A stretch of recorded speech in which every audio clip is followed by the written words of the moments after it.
आखिर कस्टमर्स एक बार लाने के बाद में ये कैसे समझें कि कस्टमर्स की वैल्यू क्या है। आप में से 90% लोग ऑनलाइन मार्केट में कस्टमर्स की वैल्यू नहीं करते हैं। हर बार नया कस्टमर ला रहे हैं या तो आप बिजनेस में या पुराने पे टिके हुए हैं। अगर पुराने पे टिके हुए हैं तो नए आपके जो भी आते हैं उनकी आप परवाह नहीं करते हैं, वो रेफरल आते हैं। आप किस्मत की रोटी खाते हैं ऑनलाइन मार्केट में। आपका बिजनेस बिजनेस ही नहीं है। आप बहुत सारी जगह गलतियां कर रहे हैं अपने प्रोडक्ट को बेचते वक्त। आपको समझ में आना चाहिए इस वीडियो में कि किस तरह से आप वो प्रॉब्लम्स को जो आपके बिजनेस में हो रही हैं उनका एक सॉल्यूशन आप देख पाएंगे। इस वीडियो में एक एक चीज़ में आपके सिस्टम्स के हिसाब से आपको क्लियर करूंगा कि प्रोडक्ट कब फनल के थ्रू आगे बढ़ेंगे, प्रोडक्ट कस्टमर्स कैसे लाइफ टाइम के लिए आपके बिजनेस में रहने चाहिए। तो याद रखिए, अगर अपने को प्रोडक्ट्स बेचना है e commerce, social media, online market में डिफरेंट तरह से, तो ये वीडियो आपके लिए बेसिकली एक स्टेप बाय स्टेप फॉर्मूला है कि ऑनलाइन डिजिटल सिस्टम बनाने के लिए कैसे एक बिजनेस ओनर्स या नए बिजनेस ओनर्स जो बन रहे हैं, नया बिजनेस शुरू करना चाहते हैं, कस्टमर्स की वैल्यू करना समझें, कस्टमर कितना वैल्यूएबल होते हैं। और ऐसा आप ये समझिएगा कि ये आखिर long time value, life time value क्या होती है। देखिए, वन टाइम हो कस्टमर या लाइफ टाइम हो, मेरे हिसाब से लाइफ टाइम होना चाहिए। तो इस वीडियो में हम लाइफ टाइम की बात करते हैं। ये वन टाइम उनके लिए होता है जो कि रोड पर, बस स्टैंड पर आपने देखा होगा, वहाँ पर कस्टमर एक बार आता है, चला जाता है, फिर नया कस्टमर आता है। अगर इस तरह का बिजनेस है तो आप एक बार बेचिए कस्टमर्स को। पर अगर आपका बिजनेस ऐसा है जहाँ आप मार्केट में चाहते हैं मैं सालों साल रहूँ और एक बार कस्टमर बना लूँ तो उसको लॉन्ग टर्म के लिए रखूँ, इसके लिए आपको समझने होंगे कुछ एग्जाम्पल जो कि भारत के टॉप मोस्ट ब्रांड यही यूज़ करते हैं। एग्जाम्पल्स क्या करते हैं, वो कस्टमर्स को लाइफ टाइम के लिए अपने बिजनेस में लेकर आते हैं। जैसे फ्लिपकार्ट का एक बार जब कस्टमर आया होगा फ्लिपकार्ट की कंपनी में, जब कस्टमर ने पहली बार फ्लिपकार्ट से कोई भी ऑर्डर करा होगा तो वो हो सकता है 500 या 700 रुपये एडवर्टाइजमेंट में लगा होगा, या इस तरह से कैक बैठा होगा, कॉस्ट पर कस्टमर एक्विजिशन जिसे बोला जाता है। पर आज समझिए, फ्लिपकार्ट से वो कितना सारा सामान खरीदेगा अगर लॉयल रहेगा फ्लिपकार्ट उसके लिए। तो एयरटेल, जब एयरटेल हमें 400 रुपीज़ की रिचार्ज से, जो कि जियो ने लॉन्च करा था, उसके कॉम्पिटिटिव प्राइसिंग पर आया तो उसने लॉस खाया, बिकॉज 200 रुपये में वो 1 GB 2 GB दे रहे थे, बट मार्केट के हिसाब से अपने आप को बदला और आज एयरटेल जियो लॉन्ग टर्म के लिए कस्टमर्स को लेकर आ रहे हैं, जो पर मंथ आज के समय सब्सक्रिप्शन में नहीं, पर 3 मंथ के सब्सक्रिप्शन में उस तरह से लॉन्ग जो क्वांटिटी है उसकी गेम को खेल रहे हैं। तो ऑनलाइन मार्केट में आपको ऐसे बिजनेस बनाना चाहिए। जियो के लिए भी लाइफ टाइम वैल्यू आप बहुत हज़ारों लाखों रुपए में रखते हैं। हॉटस्टार का भी यही मॉडल है, नेटफ्लिक्स का भी यही मॉडल है, अमेज़न का भी यही मॉडल है। आज आप कोई सा भी D2C ब्रांड बनाकर देखिए, आपको यही करना होगा। B2B ब्रांड बनाकर देखिए, यही करना होगा कि कस्टमर्स को लाकर आपको फनल बनाना होगा और लाइफ टाइम की वैल्यू देनी होगी, डिसाइड करनी होगी कि एक कस्टमर्स की लाइफ टाइम वैल्यू क्या है।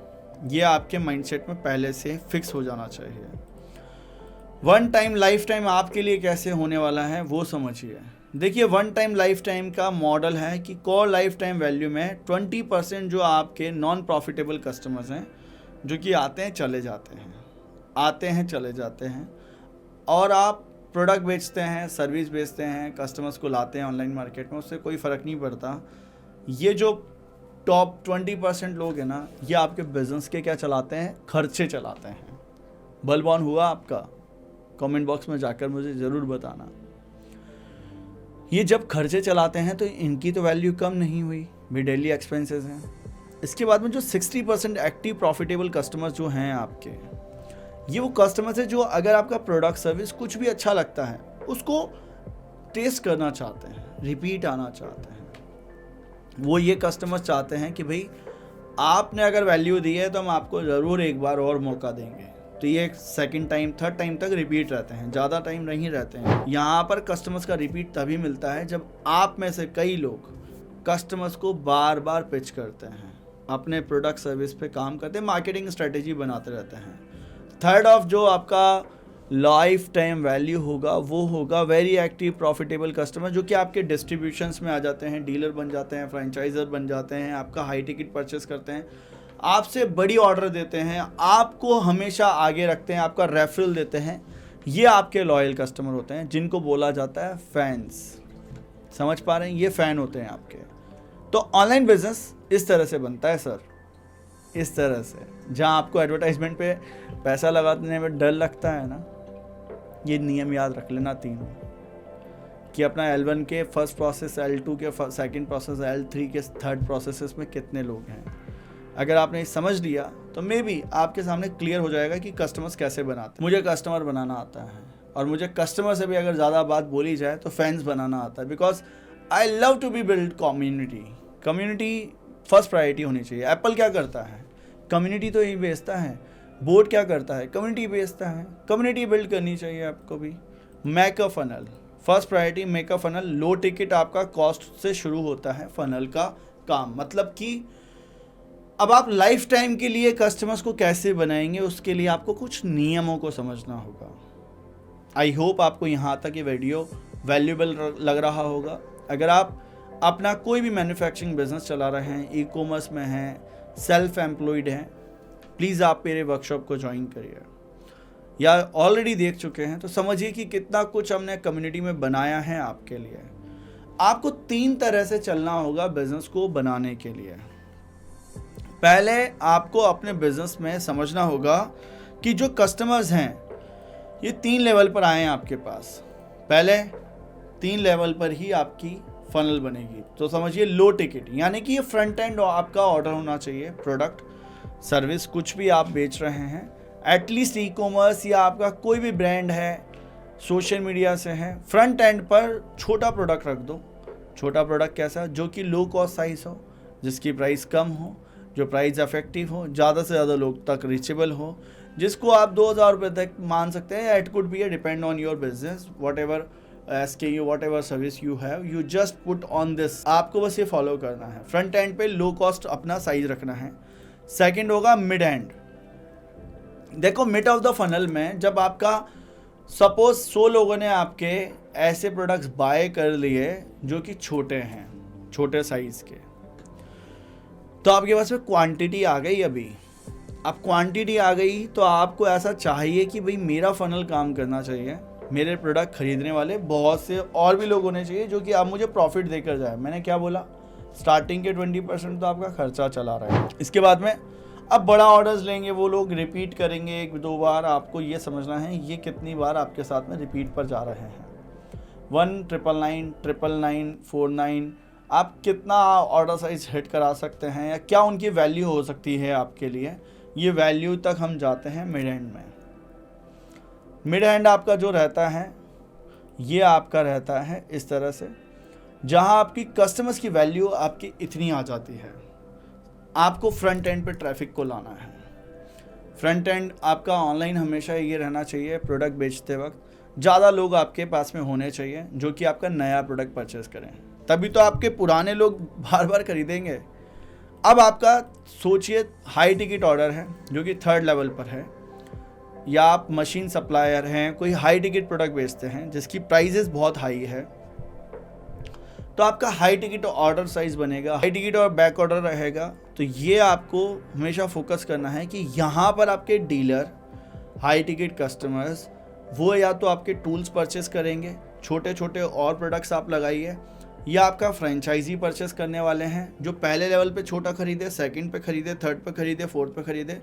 आपका ब्रांड भी खरीद सकते हैं, आपकी लाइफ टाइम के लिए डीलर डिस्ट्रीब्यूटरशिप भी ले सकते हैं। आपका वो ब्रांड बेचने को तैयार है अगर आप ऐसे लोगों को पिच करते हैं। इसीलिए मैं कहता हूँ कस्टमर ही आपके लिए आपके ब्रांड को आगे बेचने वाले हैं।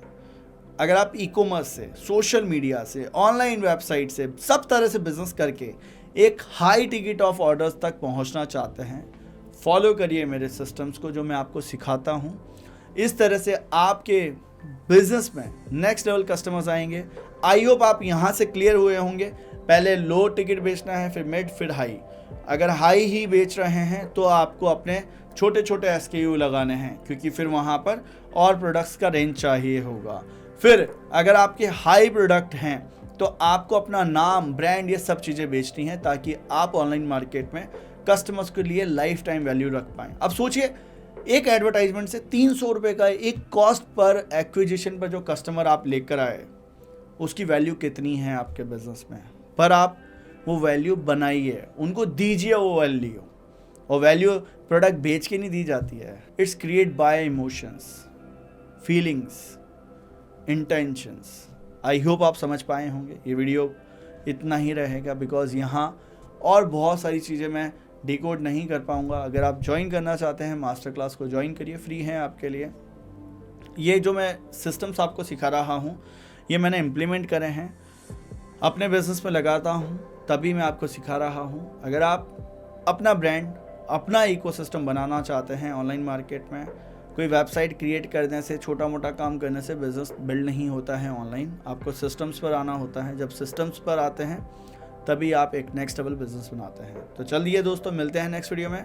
तब तक के लिए बने रहिएगा हमारे साथ। आप कम्युनिटी भी ज्वाइन कर सकते हैं। वर्कशॉप का लिंक मैंने डिस्क्रिप्शन में दिया है।